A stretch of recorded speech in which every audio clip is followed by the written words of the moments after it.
በስመ አብ ወወልድ ወመንፈስ ቅዱስ አሐዱ አምላክ አሜን። በስመ ሥላሴ እንደምን አላችሁ? የእግዚአብሔር ቤተሰቦች፣ የድንግል ማርያም ወዳጆች እንኳን ለብርሃነ ጥምቀቱ በሰላምና በጤና አደረሰን አደረሳችሁ።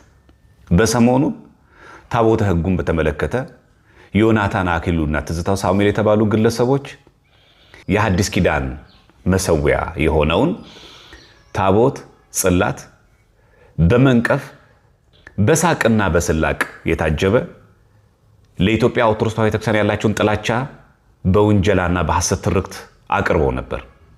በእርግጥ ጥላቻቸውን ብቻ ሳይሆን ለራሳቸው ወገንም ጭምር ብለው ላሰቡት አካል የመልስ ምት ለመስጠት ነበር። ሆኖም ብዙም ሳይቆይ ከዩቲዩብ ላይ አውርደውታል።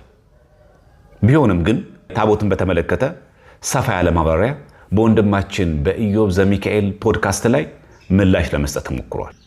በዚህ ምላሽ ብቻ ከምናበቃ በመረጃና ማስረጃ ለምን አንወያይም ብለን አሰብን።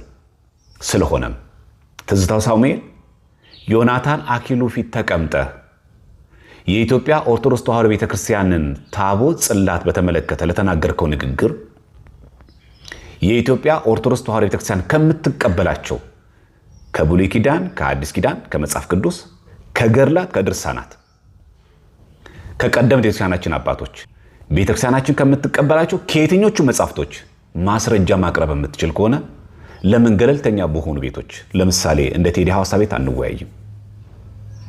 ስለዚህ ይህንን የዲቤት ጥሪ በትህትና አቀርብልሃለሁ። ታቦተ ቅዱስ ገብርኤል ላይ የሚደገም ድግምት አለ ላልከው፣ እንዲሁም ደግሞ በቅዳሴ ጊዜ ህብስቱ ሥጋውን ለእግዚአብሔር ወይኑ ደሙን ለእግዚአብሔር ሆኖ በሚከብርበት ጊዜ የበቁ ቅዱሳን የሚመለከቱትን ገቢረ ተአምራት ወመንከራትን ከመጽሐፈ ቅዳሴና ከገድለ ክርስቶስ ሰምራ እየጠቀስክ ላቀረብከው ነቀፌታና ትችት ውይይት ማድረግ እንችላለን። መጀመሪያው ጥሪ የማቀርበው ለትዝታው ሳሙኤል፣ አንተ ካልቻልክ ዮናታን አክሊሉ፣ ከቻላችሁ ሁለታችሁም በየተራ ቤተ እምነቶችን ባከበረ መልኩ መረጃና ማስረጃዎችን ብቻ በማቅረብ ትውልዱን በሚመጥን ዘመኑን በዋጀ መንገድ የኢትዮጵያ ኦርቶዶክስ ተዋሕዶ ቤተክርስቲያናችን ከምትቀበላቸው ከየትኞቹም መጽሐፍቶች በማቅረብ ልክ እኔም እንደዚሁ የፕሮቴስታንት ወገኖቻችን ከሚቀበሏቸው መጽሐፍቶች በማቅረብ ስለ ሐዲስ ኪዳን መሰዊያ ስለ ታቦት፣ ስለዚህ ትዝታው ሳሙኤል አሊያም ዮናታን አክሊሉ የሁለታችሁንም ምላሽ እጠብቃለሁ።